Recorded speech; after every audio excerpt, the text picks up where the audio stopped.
विद्यार्थियों, आपका स्वागत है टोटल साइंस सॉल्यूशन चैनल पर। इस चैनल पर आपको आपकी बोर्ड परीक्षा से संबंधित तैयारी हेतु विभिन्न महत्वपूर्ण एवं इम्पोर्टेंट क्वेश्चंस पब्लिश किए गए हैं। सभी अध्यायों के प्रश्नों के उत्तर देखने के लिए आप चैनल को सब्सक्राइब अवश्य कर लें और चैनल पर विजिट अवश्य करें। आपके विज्ञान विषय के सभी अध्यायों के प्रश्नों के उत्तर आपको इस चैनल पर प्राप्त होंगे। यहाँ हम देख रहे हैं अध्याय 7, जीव जनन कैसे करते हैं। इस अध्याय से संबंधित विभिन्न प्रश्नों के उत्तर या महत्वपूर्ण प्रश्नों के उत्तर यहाँ पर हम देखेंगे। तो हम देख रहे हैं अति लघुत्तरीय प्रश्न पहला है, डीएनए का महत्व बताइए। इसका उत्तर होगा, कोशिका के केंद्र में पाए जाने वाले गुणसूत्रों के डीएनए के अणुओं में अनुवांशिक गुणों का संदेश होता है जो जनक से संतति पीढ़ी में जाता है। प्रश्न दूसरा है, उन पौधों को उगाने के लिए उपयोगी जनन विधि का नाम बताइए जो बीज उत्पन्न करने की क्षमता खो चुके हैं। तो इसका उत्तर होगा कायिक प्रवर्धन जनन विधि द्वारा, और उदाहरण है संतरा, गुलाब और चमेली। प्रश्न तीसरा है, माँ के रुधिर से भ्रूण को पोषण प्रदान करने वाली संरचना का नाम लिखिए। तो इसका उत्तर होगा प्लेसेंटा। प्रश्न चौथा है, प्लाज्मोडियम में किस प्रकार का विखंडन पाया जाता है। तो प्लाज्मोडियम में बहुखंडन पाया जाता है। प्रश्न पाँचवा है, अमीबा में प्रजनन विधि का नाम लिखिए। तो अमीबा में प्रजनन विधि द्विखंडन होती है, द्विखंडन विधि द्वारा अमीबा प्रजनन करते हैं। प्रश्न छठवा है, अमीबा एवं लेशमानिया में होने वाले द्विखंडन में क्या अंतर है। तो इसका उत्तर है, अमीबा में द्विखंडन किसी भी तल में हो सकता है, परंतु लेशमानिया में द्विखंडन एक निर्धारित तल से होता है। प्रश्न सातवा है, एड्स का पूरा नाम लिखिए। एड्स का पूरा नाम होता है एक्वायर्ड इम्यूनो डिफिशियंसी सिंड्रोम। प्रश्न आठवां है, स्पाइरोगायरा में प्रजनन किस विधि से होता है। तो स्पाइरोगायरा में प्रजनन खंडन विधि द्वारा होता है। प्रश्न नौवां है, अग्रांकित चित्र के प्रश्नांकित भागों के नाम लिखें और बताइए कि यह प्रजनन की किस विधि को दर्शाता है। तो इसका उत्तर होगा जो पहला है स्पर्शक और दूसरा मुकुल, यह प्रजनन की अलैंगिक जनन विधि है। प्रश्न 10वां है, पुनरुद्भवन किसे कहते हैं। तो उत्तर होगा, यदि किसी कारणवश जीव क्षत विक्षत हो जाए अथवा कुछ टुकड़ों में टूट जाए तो इसके टुकड़े वृद्धि कर नए जीव में विकसित हो जाएं तो इसे पुनरुद्भवन कहते हैं। प्रश्न 11वां है, कायिक प्रवर्धन की उन तकनीकों का नाम बताइए जिनका उपयोग कृषि में किया जाता है। तो उत्तर होगा पर्तन, कलम अथवा रोपण जैसी कायिक प्रवर्धन की तकनीक का उपयोग कृषि में किया जाता है। प्रश्न 12वां है, ऊतक संवर्धन किसे कहते हैं। तो उत्तर होगा, पौधे के ऊतक अथवा उसकी कोशिकाओं को पौधे के शीर्ष के वर्धमान भाग से पृथक कर नए पौधे उगाना ऊतक संवर्धन कहलाता है। प्रश्न 13वां है, यदि डीएनए प्रतिकृति की क्रियाविधि कम परिशुद्ध होती है तो क्या होगा। उत्तर होगा, यदि डीएनए प्रतिकृति की क्रियाविधि कम परिशुद्ध होती है तो बनने वाली डीएनए प्रतिक्रियाँ कोश की संरचना के साथ सामंजस्य नहीं रख पाती, परिणामतः कोशिका की मृत्यु हो जाती है।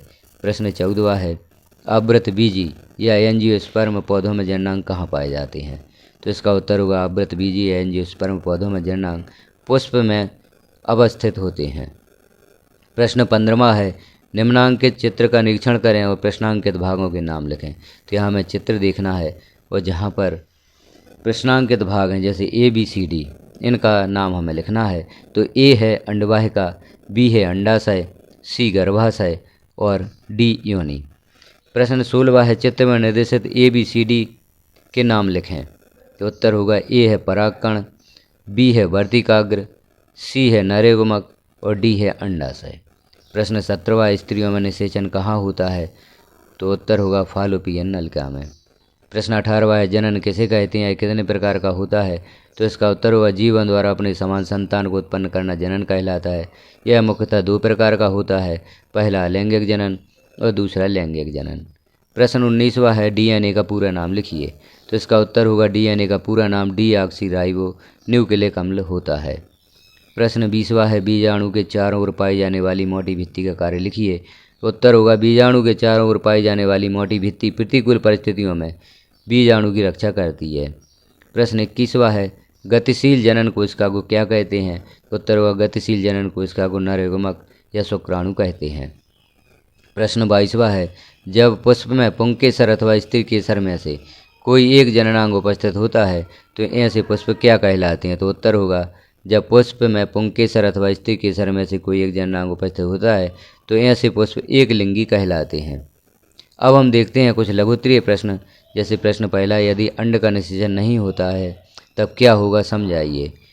तो उत्तर होगा यदि अंड कोशिका का निषेचन नहीं होता है तो यह लगभग 1 दिन तक जीवित रहती है, क्योंकि अंडाशय प्रत्येक माह एक अंड का मोचन करता है। अतः निषेचित अंड की प्राप्ति हेतु गर्भाशय की प्रतिमाएं तैयारी करता है। अतः भित्ति महाशैली में स्पंजी हो जाती है। यह अंड के निषेचन होने की अवस्था में उसके पोषण के लिए आवश्यक है, परंतु निषेचन न होने की अवस्था में इस परत का भी आवश्यकता नहीं रहती है। अतः यह परत धीरे धीरे टूटकर योनि मार्ग से रुधिर एवं म्यूकस के रूप में निष्कासित होती है। इस चक्र में लगभग 1 माह का समय लगता है तथा इसे ऋतुस्राव या रजुधर्म कहते हैं, जिसकी अवधि लगभग 2 से 8 दिन होती है। अगला प्रश्न है, डीएनए की प्रतिकृति बनने के साथ साथ दूसरी कोश की संरचनाओं का सर्जन क्यों आवश्यक है? तो इसका उत्तर भी आप यहाँ पर देखें। इन प्रश्नों में जो भी शॉर्ट क्वेश्चन है उन्हें आप तैयार कर सकते हैं अपनी परीक्षा की तैयारी के लिए। जैसे प्रश्न तीसरा है, निम्नलिखित प्रकार के जनन का एक उदाहरण दो। तो द्विखंडन, इसका उदाहरण है अमीबा में होता है।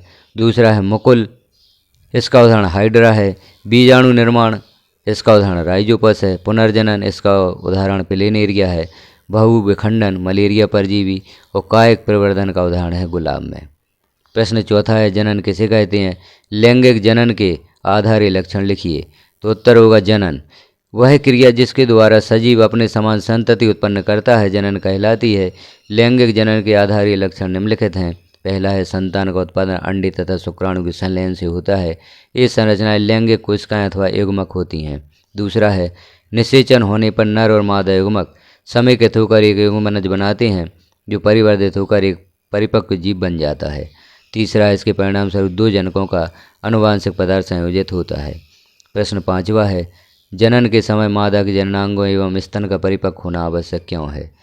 तो उत्तर है, स्तनधारियों जैसे कि मानव में शिशु माँ के शरीर में लंबी अवधि तक गर्भस्थ रहता है तथा जन्म उपरांत स्तनपान करता है। इन सभी स्थितियों के लिए मादा के जननांगों एवं स्तन का परिपक्व होना आवश्यक है। प्रश्न छठवा है, अमीबा में द्विखंडन विधि का सचित्र वर्णन कीजिए। तो द्विखंडन विधि का यहाँ सचित्र वर्णन दिया गया है, जिसे आप देख सकते हैं या लिख सकते हैं। तो वीडियो को यहाँ पर स्टॉप करके आप इस सारी क्रिया विधि को लिख सकते हैं। प्रश्न सातवां है, एक लिंगी एवं उभय लिंगी पुष्प किसे कहते हैं? प्रत्येक का एक एक उदाहरण दीजिए। तो एक लिंगी पुष्प, जब पुष्प में पुंकेसर अथवा स्त्री केसर में से कोई एक जननांगी उपस्थित होता है तो पुष्प एक लिंगी कहलाते हैं। जैसे उदाहरण तरबूज एवं पपीता। उभयलिंगी पुष्प, जब पुष्प में पुंकेसर एवं स्त्री केसर दोनों उपस्थित होते हैं तो उन्हें उभयलिंगी पुष्प कहते हैं। इसका उदाहरण है सरसों एवं गुड़हल। प्रश्न आठवां है, किस तकनीक के द्वारा एकल पौधे से अनेक पौधे संक्रमण मुक्त परिस्थितियों में उत्पन्न किए जाते हैं, समझाइए। इसका उत्तर आप यहाँ पर देखें। ऊतक संवर्धन तकनीक के द्वारा पौधे के ऊतक उसकी कोशिकाओं को पौधे के शीर्ष के वर्तमान भाग से पृथक कर नए पौधे उगाए जाते हैं। इन कोशिकाओं को कृत्रिम पोषक माध्यम में रखा जाता है, जिससे कोशिकाएं विभाजित होकर अनेक कोशिकाओं का छोटा समूह बनाती हैं, जिसे कैलस कहते हैं। कैलस को वृद्धि एवं विभेदन के हार्मोन युक्त एक अन्य माध्यम में स्थानांतरित करते हैं। पौधे को फिर मिट्टी में रोप देते हैं, जिससे कि वे वृद्धि कर विकसित पौधे बन जाते हैं। ऊतक संवर्धन तकनीक द्वारा किसी एकल पौधे से अनेक पौधे संक्रमण मुक्त परिस्थितियों में उत्पन्न किए जा सकते हैं। इस तकनीक का उपयोग सामान्यतः सजावटी पौधों के संवर्धन में किया जाता है। अगला प्रश्न है, वृषण देह गुहा के बाहर क्यों होते हैं, समझाइए। तो इसका उत्तर आप यहाँ पर देखें कि वृषण देह गुहा के बाहर क्यों होते हैं। तो इसका उत्तर होगा, मानव में वृषण देह गुहा के बाहर पाए जाते हैं क्योंकि शुक्राणु उत्पादन के लिए आवश्यक ताप शरीर के ताप से कम होना चाहिए। वृषण कोष में ताप शरीर के ताप से लगभग 3 डिग्री तक कम होता है, जिसके कारण शुक्राणु का निर्माण सुगमता से हो जाता है। प्रश्न 10वां है, विभिन्न स्पीसीज की उत्तरजीविता बनाए रखने के लिए किस प्रकार उपयोगी हैं। प्रश्न 11वां है, बीजाणु समासंग पर टिप्पणी लिखिए। प्रश्न 12वां है, अपरा या प्लेसेंटा किस प्रकार से भ्रूणीय परिवर्धन में सहायक होता है। तो इसका उत्तर भी आप यहाँ पर देख लें और वीडियो को स्टॉप करके आप इसे लिख भी सकते हैं। प्रश्न 13वां जो महत्वपूर्ण प्रश्न है, वयस्क में शुक्रवाहिनी को हटाकर उसके स्थान पर रबर की नलिका लगा दी जाए तो क्या प्रभाव पड़ेगा। 14वां महत्वपूर्ण प्रश्न है, यौवनारंभ किसे कहते हैं, समझाइए। तो इस प्रश्न को भी आप देखें, इसका उत्तर लिखें और तैयार करें।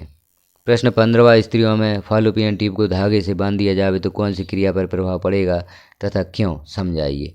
प्रश्न 16वां, लैंगिक जनन प्रणाली का विकास क्यों हुआ। इन सभी प्रश्नों के उत्तर आप लिख लें और अपनी परीक्षा के लिए तैयार करें। लैंगिक एवं अलैंगिक जनन में अंतर यहाँ पर दिखाया गया है, इसे भी आप देखें, लैंगिक जनन और अलैंगिक जनन। इसका उत्तर यहाँ पर आप देख रहे हैं, इसे लिख सकते हैं और तैयार कर सकते हैं। तो इस प्रकार से हमने अध्याय 6 के प्रश्नों के उत्तर देखे। तो जो महत्वपूर्ण प्रश्न हैं उन्हें यहाँ पर पब्लिश किया गया है। इन महत्वपूर्ण प्रश्नों को तैयार कर आप अपनी की परीक्षा की तैयारी बहुत ही अच्छे से करें और परीक्षा में अच्छे अंक लाएं। तो इस प्रकार से आप सभी प्रश्नों के उत्तर देखें। अपने विभिन्न अध्यायों के प्रश्न के उत्तर देखने के लिए आप चैनल पर विजिट अवश्य करें। वीडियो को लास्ट तक देखने के लिए आपका धन्यवाद।